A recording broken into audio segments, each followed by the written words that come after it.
Romanos, capítulo 16, verso 25. Ora,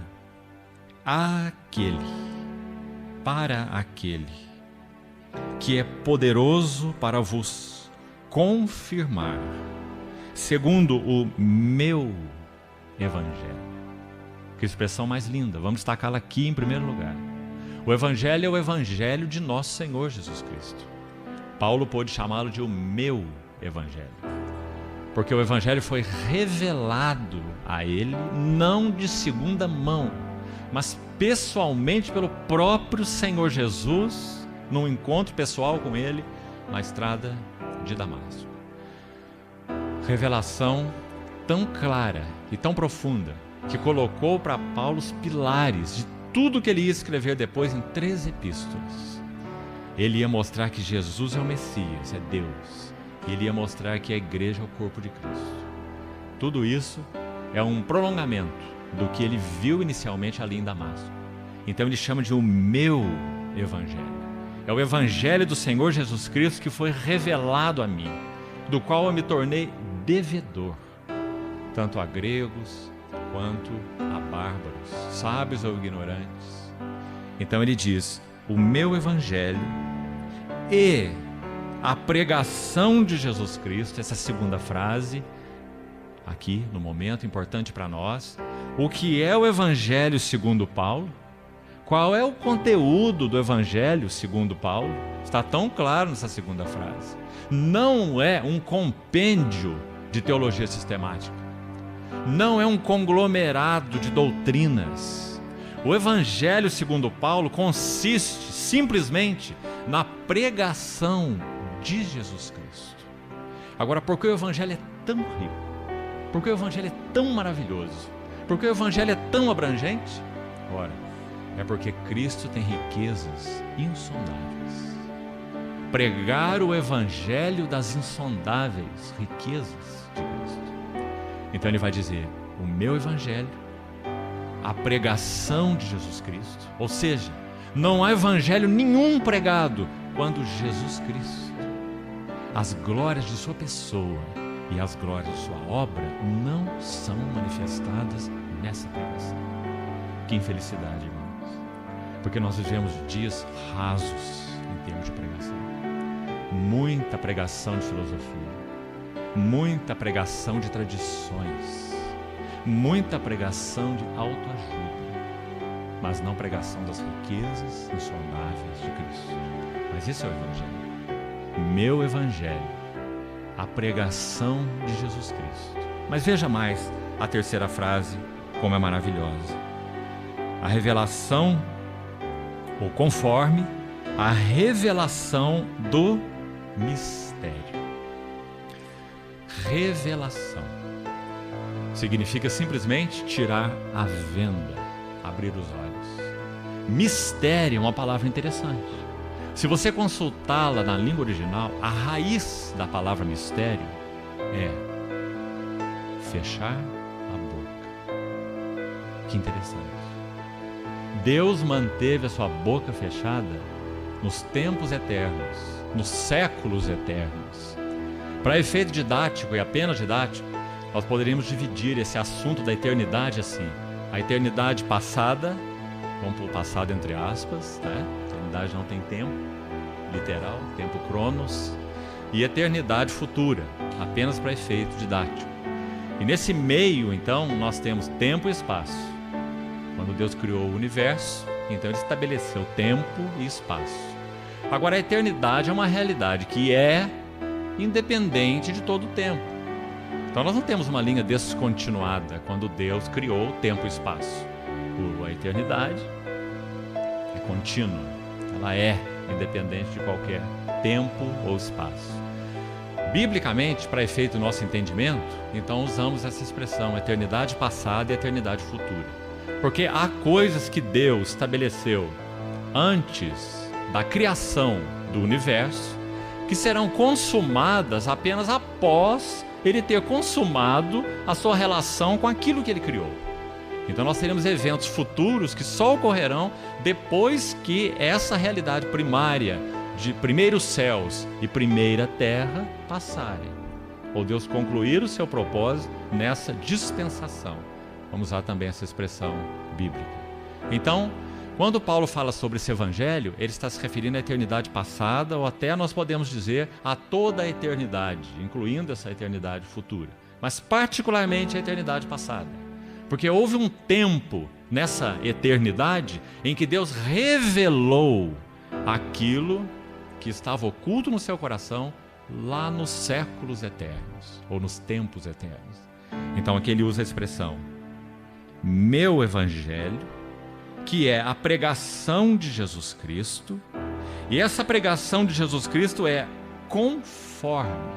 Ou seja, quando Jesus Cristo é pregado, aquilo que estava guardado em silêncio nos tempos eternos é revelado. Isso não é maravilhoso?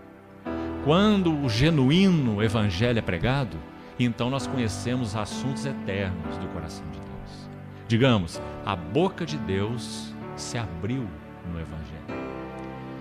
Irmãos, que dificuldade nós temos de guardar um pequeno segredo. Não é assim? Como Deus pode guardar um segredo como esse por séculos e séculos e séculos eternos? Só Deus poderia. Quando Ele rompeu o silêncio e falou, nós ficamos maravilhados. Inclusive por isso, como Deus poderia ter guardado esse segredo? E nós vamos ver quais são as nuances, com a ajuda do Senhor, desse segredo. E como Ele pôde. Só Deus poderia.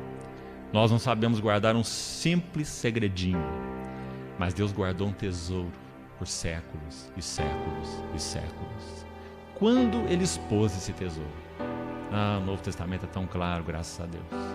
O Novo Testamento vai dizer assim, em particular na Epístola aos Hebreus: havendo Deus outrora falado muitas vezes e de muitas maneiras. Ou seja, Deus abriu a boca, mas Ele abriu a boca de maneiras fragmentárias.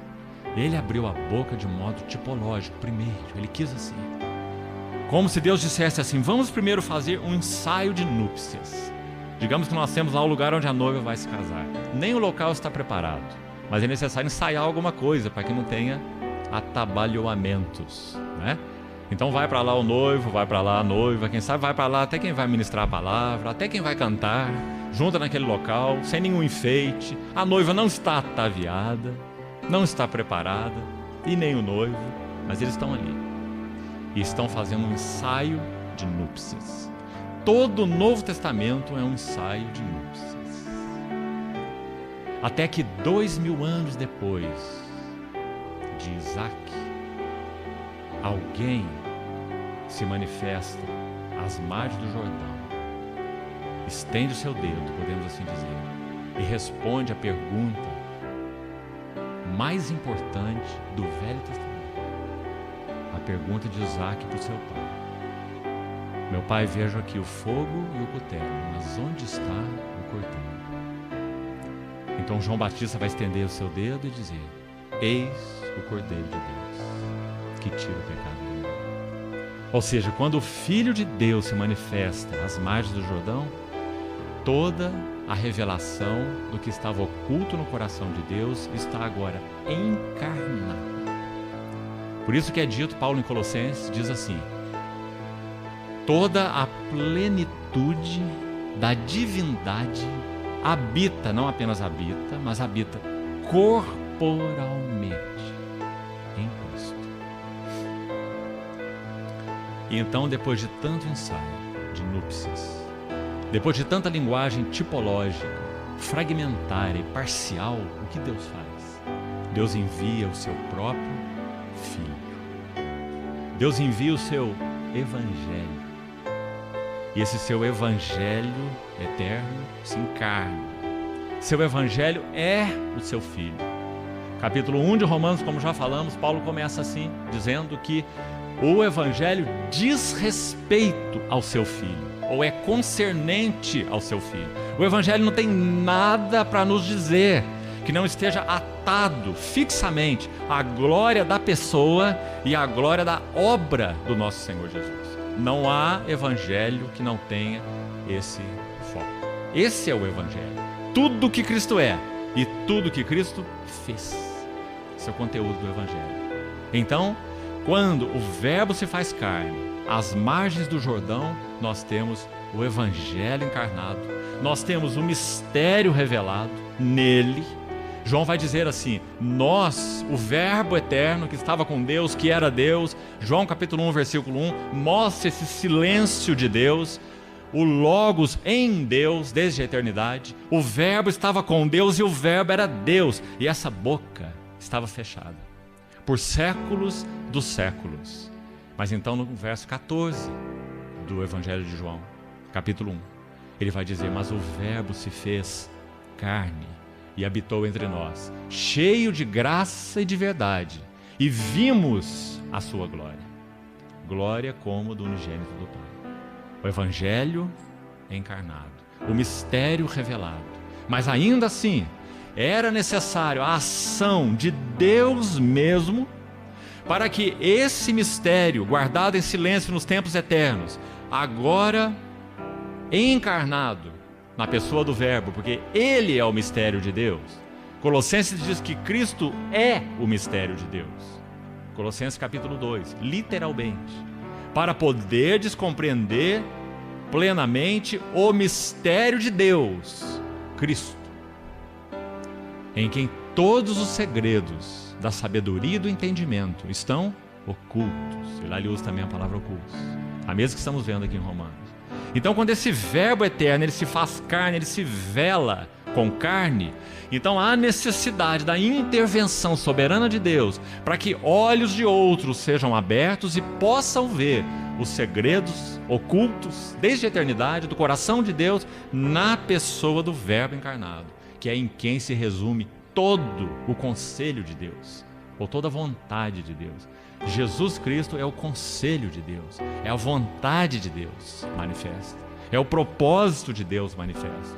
Então João vai dizer, nós tivemos esse privilégio junto com outros, nós vimos a sua glória, glória como do unigênito do Pai, cheio de graça e de verdade. Ninguém jamais viu Deus, mas o Deus unigênito que está em união com o Pai, no seio do Pai, é quem o revelou. A palavra ali é a mesma para exegeses. O Filho de Deus é o exegeta de Deus, é quem expõe quem Deus é, quem explica quem Deus é. É maravilhoso isso.